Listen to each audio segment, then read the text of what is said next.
Привет, с тобой Сумрак. Сегодня я для тебя подготовил 10 аниме, где главный герой – гений. Приятного просмотра. Он сильнейший учитель. Джуничиро Кагами – известный физик, работы которого некогда даже были опубликованы в журнале Nature. Но наука для него осталась в прошлом. После окончания колледжа он вдруг потерял интерес к работе. Джуничиро стал типичным отаку, посвящающим свою жизнь просмотру аниме и ведению блога. Сам он утверждает, что его постигла страшная болезнь под названием «ничего не делание». Естественно, есть люди, которых такая его жизнь совершенно не устраивает. Его сестра, Сузуна Кагами, находит брату работу учителя физики в школе и буквально впихивает его в жестокую реальность. И Джуничиро внезапно понравилась новая работа. Учитель из него, конечно, получился необычный, но он становится довольно популярным в школе после того, как помогает своей ученице прекратить издевательства одноклассников. На этом и начинается его история. Альдноу Зеро. В 1972 году экипаж Аполлона-17 обнаружил на поверхности Луны так называемые гиперврата, способные посредством телепортации проложить курс на Марс. В дополнение к гипервратам, в ходе исследования планеты, землянам также посчастливилось открыть еще одно наследие древней цивилизации – могучую технологию, позже названную Альдноа. Сила этой технологии оказалась настолько велика, что первые люди, ступившие на поверхность Марса, едва заполучив ее, возомнили себя избранниками богов.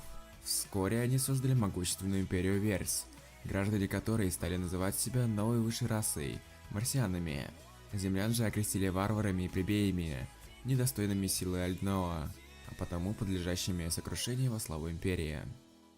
Как и ожидалось, моя школьная романтическая жизнь не удалась. Это история об одном необщительном юноше, Хачимане Хигая. У него свой искаженный взгляд на жизнь, поэтому не завел себе парень ни друзей, ни подружки. Все это цинично, считает он. Когда Хикигаю спрашивает о его мечтах, он по привычке отвечает: «Ничего подобного не имею».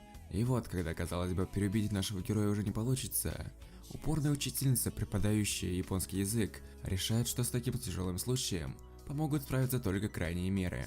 В наказание за сочинение на тему «Какой я вижу школьную жизнь» она заставляет Хачимана вступить в странный школьный клуб, президент и единственный член которого – первая красавица школы – Юкина Юкиношита.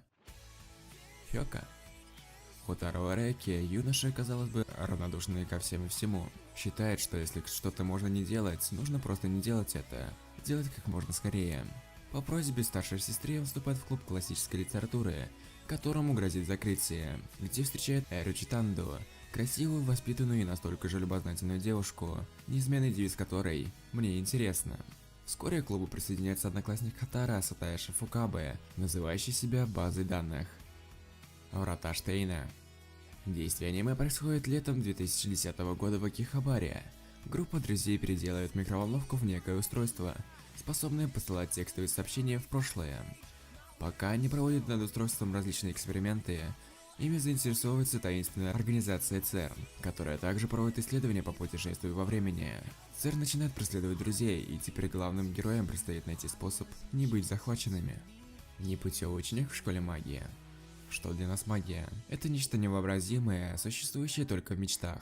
Проходят года, и оно становится не просто достоянием общества, а наукой. Каждый день ученые делают все новые открытия в этом искусстве, построенные в основном на знании физики будущего. Естественно, не обойтись и без молодых, для которых была открыта старшая школа при университете. Вот только дискриминация в мире как была, так и остается. Попасть в нее могут только люди со способностями. Но это еще не все. Внутри стен школы вас поделят на так называемые сорняки и цветки. Так и оказалось, наша главная героиня, сестра Миюки, в первом потоке, а теоретика брата Тецию отправили во второй поток к сорнякам. Код Гиас. История рассказывает о недалеком будущем, когда Британской империей было захвачено полмира, и Япония в этом варианте не существует. Она завоевана Британией года назад и переименована в 11-й сектор, а сами японцы уничижительно зовутся 11-ми.